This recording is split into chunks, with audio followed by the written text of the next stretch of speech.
هي الحلقات تحفظني بآيات من القرآن، هي الحلقات تملأني بحب المصطفى العدنان، هي الحلقات تحفظني بآيات من القرآن، هي الحلقات تملأني بحب المصطفى العدنان، وأخلص نيتي دوما لرب واحد ديان بروح ملؤها طهور. Sure Felak tefsiri 1. ayetten başlayıp okuyumuz inşallah. Bismillah, elhamdülillah, esselatu vesselamu ala Resulillah. Esselamu aleyküm ve rahmetullahi ve berekatuhu. Tövende diktanlağa İbn-i Kethir Rahimahullah'ın Kur'an-ı Kerim tefsiri Uygurca tercümesi Felak suresi 1. ayetten başlayıp okuyumuz inşallah. Ma'da'udu billahi mineşşeytanirracim. Sure Felak Mekke'de nazil boğan 5 ayet. Sure Felak bilen Sure Nas'nın tefsiri. Felak bilen Nas suresi hakkında İbn Mes'ud'nun göz karışı doğrusida. İmam Ahmed Zer İbn Habeş'nin mundaq deganligini rivayet qiladi. Men Ubay ibn Ka'bga İbn Mes'ud Felak ve Nas surelerini öz aldığı yazgan Kur'an'ı yazmaptı dedim. İbn Ka'b men guvohlik bermanki Peygamber aleyhisselam bana Cibril aleyhisselamның Peygamber aleyhisselamni Sure Felak bilen Sure Nas'ni o'qishga buyurganligini ve özünün o iki sureni o'qiganligini xabar berdi. Şunun için bizmi Peygamber aleyhisselam o'qiganni, yani u o'qigan surelerini o'qiymiz dedi. Bu iki surening fazilati to'g'risida İmam Muslim Uqba ibn Amir'dan Peygamber aleyhisselamның mundaq deganligini rivoyat qiladi. Bu kecha o'qishi ko'rilib bakmagan oyatlarning tushganligini ko'rmadingmi? U bo'lsa-mu Falaq va Nas surelaridir. Bu hadisni İmam Ahmed, Tirmizi ve Nesai qatorliqlar rivoyat qildi. İmam Ahmed Uqba ibn Amir'ning mundaq deganligini rivoyat qiladi. Men Peygamber aleyhisselamның ulug'ini bir o'ngkurda yetilib olgan edim. To'satdan Peygamber aleyhisselam: "Ey Uqba, senmi minmamsan?" dedi. Men gunoh bo'lib qolarmikin deb qo'rqyapman dedim. Şunun bilan Peygamber aleyhisselam ulaqdan tushib berdi. Men ulaqqa azroqgina mindim. Ondan yana Peygamber aleyhisselam mindi. Bir azdan keyin Peygamber aleyhisselam: "Ey Uqba, men sana kishilar o'qigan surlarning ichida eng yaxshi bo'lgan 2 surani o'gitib qo'yaymi?" dedi. Men: "Ey Allohning payg'ambari, shundoq qil" dedim. Şunun bilan Peygamber aleyhisselam bana Felak ve Nas surelerini o'qib berdi. Ondan namazdan vaqti kelib Peygamber aleyhisselam namazga turdi ve namazda bu 2 sureni o'qidi. Namazdan keyin Peygamber aleyhisselam yenimden o'tib etib: "Ey Uqba, qandaqroq ekan? Sen bu 2 sureni har qitim uxlamoqchi bo'lgan chig'ingda ve uyqudan uyg'ongan chig'ingda o'qigan" dedi. Bu hadisni Nesai ve Abu Davud mu rivayet qildi. La ilahe illallah Muhammed Resul. Nesai Uqba ibn Amir'dan Peygamber aleyhisselamның mundaq deganligini rivayet qildi. Hakikaten kişiler Sure Felak ve Sure Nas bilen Allah Teala'ga sığınıp panah tiligandek birer narsa bilen Allah Teala'ga sığınıp panah tilep bakmadı. Nesai Uqba ibn Amir'ning mundaq deganligini rivayet qildi. Men Peygamber aleyhisselam bilen birga ketib o'tdim. Peygamber aleyhisselam: "Ey Uqba, o'qi" dedi. Men nimani o'qiyman dedim. Peygamber aleyhisselam bir az jim turgandan keyin yana o'qi dedi. Men: "Ey Allohning payg'ambari, nimani o'qiyman" dedim. Peygamber aleyhisselam: "Sure Falaqni o'qi" dedi. Men uni taki oxirigacha o'qidim. Ondan Peygamber aleyhisselam o'qi dedi. Men: "Ey Allohning payg'ambari, nimani o'qiyman" dedim. Peygamber aleyhisselam Sure Nas'ni o'qi dedi.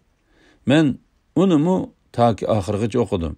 Shu chaqda Peygamber aleyhisselam: "Bir kishi mushuninga o'xshash bir narsa bilan Alloh taolodan biror narsa so'rab boqmagan ve bir kishi mushuninga o'xshash bir narsa bilan Alloh taologa sig'inib panoh tilab boqmagan" dedi. La ilahe illallah Muhammed Resul. Nesai ibn Abis Juhanining mundaq deganligini rivoyat qildi. Payg'ambar alayhissalom uningga: "Ey ibn Abis, men seni Alloh taologa sig'inib panoh tilaguchilar panoh tilaydigan eng yaxshi narsaga boshlab qo'yaymi?" dedi. U: "Ey Allohning payg'ambari, shunday qil" dedi. Payg'ambar alayhissalom: "Sura Falaq bilan Sura Nasdan iborat ikki sura Alloh taologa sig'inib panoh tilaguchilar panoh tilaydigan eng yaxshi narsadir" dedi. İmam Malik Aisha radhiyallohu anhaning mundaq deganligini rivoyat qiladi. Payg'ambar alayhissalom og'rib qolsa, bu ikki surani o'qib o'ziga yuratdi.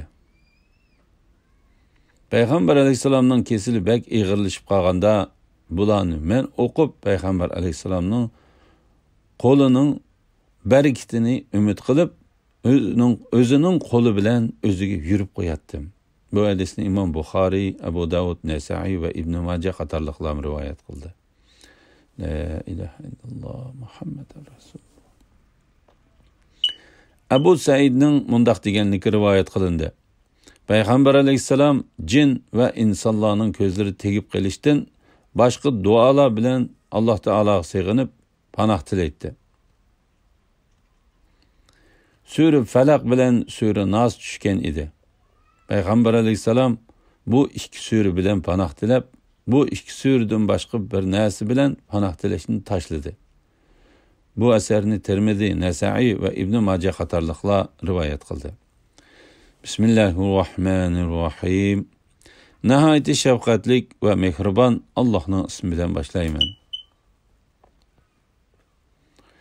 Maxluqotning sharridan, qorong'uligi bilan kirgan kechining sharridan, tugunlarga dam sog'uvchi sehrgarlarning sharridan, hasadxo'rning hasad qilgan chog'dagi sharridan Subhining Robbi Allohga sig'inib panoh tilayman degan. Maxluqotning sharridan Subhining Robbi Allohga sig'inib panoh tilayman degan. Ya'ni hamma maxluqotlarning yomonliklaridan Alloh taologa sig'inib panoh tilayman. Sabit Banani va Hasan Basri jahannam, iblis, shayton va uning bolalari shu maxluqotlarning ichiga kirdi dedi. Qorong'ulik bilan kirgan kechining sharridan Subhining Robbi Allohga sig'inib panoh tilayman degan. Mujohid bu qorong'ulikdan kun kirib ketganda paydo bo'ladigan kechining qorong'uligi ko'z tutildi dedi. Bu qarashni Imom Buxoriy Mujohiddan rivoyat qildi. Ibn Abu Nujaymu Mujohidning shundoq deganligini rivoyat qildi. Ibn Muhammad ibn Kab, Zahhak, Husayf, Hasan va Qatada qatorliqlar bu qorong'ulik bilan kirgan kechidir dedi. Zuhri bu kun kirib ketganda paydo bo'ladigan qorong'ulikdir dedi. Abul Mahzam Abu Hurayraning bu yulduz kirib ketganda paydo bo'ladigan qorong'ulikdir deganligini rivoyat qildi. Ibn Zayd Arablar o'rkar yulduz o'ltirsa qorong'u tushdi deydi. Chunki kasal va yuqumli kasallar bu yulduz o'ltirganda ko'p bo'lib chiqqanda bo'lmaydi dedi. Ibn Jarir boshqa olimlar bu ay kirib ketganda paydo bo'ladigan qorong'ulikdir dedi.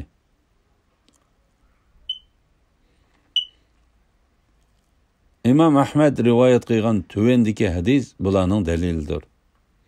İmam Ahmed Haris ibn Abu Salamadan Aisha radhiyallohu anhaning mundaq deganligini rivoyat qildi. Payg'ambar alayhissalom mening qo'limni tutib, ay chiqqanda menga oyni ko'rsatib turib, siz bu ay kirib ketganda paydo bo'ladigan qorong'ulikning yomonliklaridan Alloh taologa sig'inib panoh tilang dedi. Bu hadisni Tirmizi va Nasai qatorliqlar rivoyat qildi. Tugunlarga dam sog'uvchi sehrgarlarning sharridan Subhining Robbi Allohga sig'inib panoh tilayman degan. Mujohid, Ikrima, Hasan, Qatada va Zahhak qatorliqlar buningdan sehrgarlar ko'z tutildi dedi. Mücahid, buningdan tugilligi dam solgan sehrgarlarning yomonliklari ko'z tutiladi dedi. Imom Muslim rivoyat qilgan bir hadisda mundaq bayon qilindi. Jibril alayhissalom payg'ambar alayhissalomning qishig'i kelib, "Ey Muhammad sallallohu alayhi vasallam, og'rib qoldingmi?" dedi. Payg'ambar alayhissalom, "Ha", dedi. Jibril alayhissalom, "Men sana aziyat bergan har qanday kasaldan, barliq hasadxo'rning hasitining yomonliklaridan va ko'zi yomonning ko'zining yomonliklaridan Alloh taolaning ismi bilan sana demidi salaman. Lekin şifa Allah Teala'dandır dedi. La ilahe illallah Muhammeden Resulullah. Peygamber aleyhisselamның sehir kılınganlığının bayanı doğrusida. İmam Bukhari Aisha radiyallahu anhanın mundaq deganligini rivoyat qiladi. Peygamber aleyhisselam sehir kılinganda hatta ayollarning qishig'i kelmasimi o'zini ayollarning qishig'i keldim deb gumon qiladigan bo'lib qolgan edi. Sufyan, agar ish shundoq bo'lgan bo'lsa, bu eng qattiq sehr qilinganlikdandir dedi. Payg'ambar alayhissalom, "Ey Aisha, siz Alloh taolaning menga men Alloh taoladan so'ragan narsani berganligini bilmadingizmi?" İzahat, Payg'ambar alayhissalom Alloh taoladan o'ziga kimning sehr qilinganligini va sehrni nimaga qilganligini bilishni so'ragan.